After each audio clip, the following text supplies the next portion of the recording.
Hi, I'm James Dunn. Welcome to the Inside Network.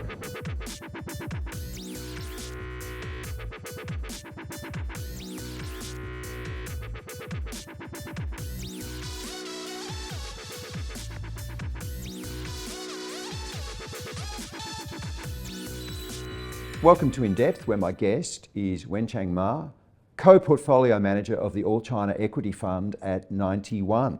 Welcome, Wenchang. Thank you. It's a great pleasure to have you here. Pleasure. Wenchang, the drivers of the Chinese domestic share market have changed a lot in recent years. Do you think that investors outside China really understand those changes within the A-share market? I think not always. I think people often see that as a very big market and very liquid as well. But what people tend to ignore are the amount of bottom-up fundamental ideas that one can find, especially in the time where there are some macro headwinds that can muddy the picture overall. So we're in one of those periods, I think, right now.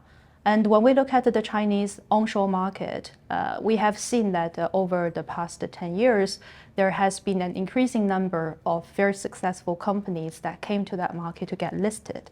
As a result, as fundamental investors, the opportunity set has enlarged quite significantly. And China benefits to have one of the most comprehensive supply chains globally. So that means that we can have a lot of leaders that are coming out from different industry verticals that we can potentially choose from. So if we are fundamental investors focusing on good quality businesses that are trading on reasonable valuation levels, and that they are also demonstrating improving operating momentum and improving technical momentum, then there is potential to generate very attractive long-term returns. Is China, in your view, following a similar trajectory to other developing markets that have grown towards developed market status? Or is it a different, more homegrown, more unique growth story? I think China has been following its own path, and there are some systematic differences between China and other countries, developed countries and also other emerging markets. China has achieved a very significant economic growth in the past 40 years. And also it has built the most comprehensive supply chain globally. It has achieved a very quick urbanization and also household wealth creation. A lot of that was due to the large population, but also the very hardworking, pragmatic entrepreneurs, as well as the consistent policy setting and long-term policy executions. And what we're witnessing now is China going through the transition, moving away from the property-driven economic growth and getting into more sustainable growth drivers such as consumption growth, the industrial upgrades and self-sufficiency as well, and also driven by the growth in the sectors that are enabling energy transition. So all those, I think, are sustainable drivers for the long-term growth. And although growth in the future is probably not going to be as fast as what they used to be, but it's probably also going to be higher quality growth for China as well. Now, you are an investor that you're a fundamental-based investment firm and you like to invest from a bottom-up perspective, but do you also favour, from time to time, different industry sectors or economic thematics? My team invests with a fundamental bottom-up approach following the investment framework, which we call four-factor, meaning that we're looking for companies with good quality that are trading on attractive level of valuation and are demonstrating improving operating and technical momentum as well. Our stock picking is using the fundamental approach with the help of a quantitative screen, which also helps us to improve the level of efficiency of our research.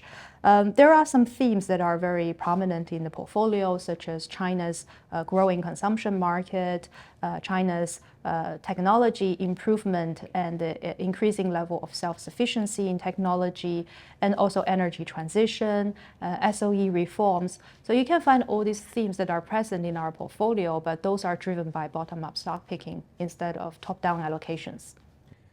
Wenchang, the challenges of employing and feeding and housing and providing energy to 1.4 billion people are massive. Do you think the challenges that face the Chinese government are well appreciated outside China? I think the equity market tends to anchor to the most recent challenges, and especially in the environment where market sentiment is weak, people also tend to ask more questions about the structural challenges that the country is facing.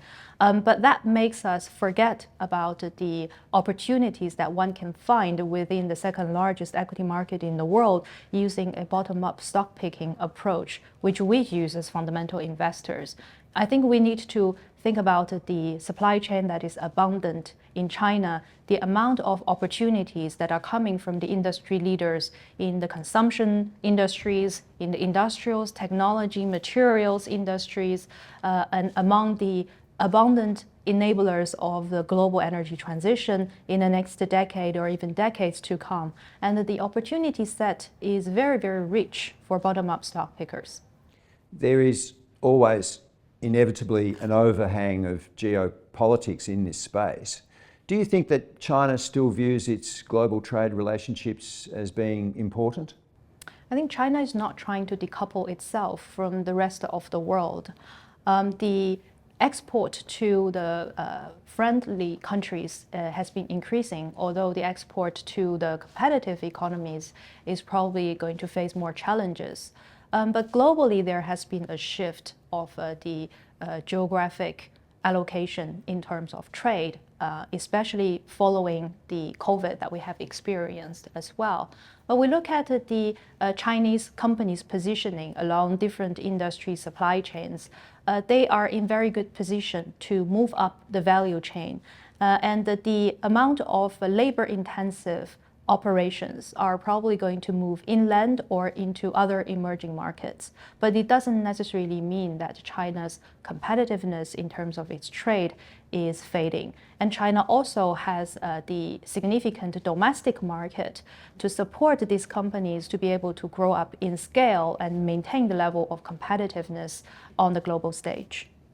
Much of the rhetoric around China in Australia and the US is very focused on the end of the dream growth story, the end of the double-digit growth in economic terms.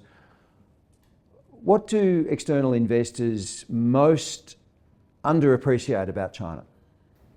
I think China has managed the slowdown of growth from double-digit to high single-digit to mid-single-digit without any significant hard landings, and that in itself has been an achievement.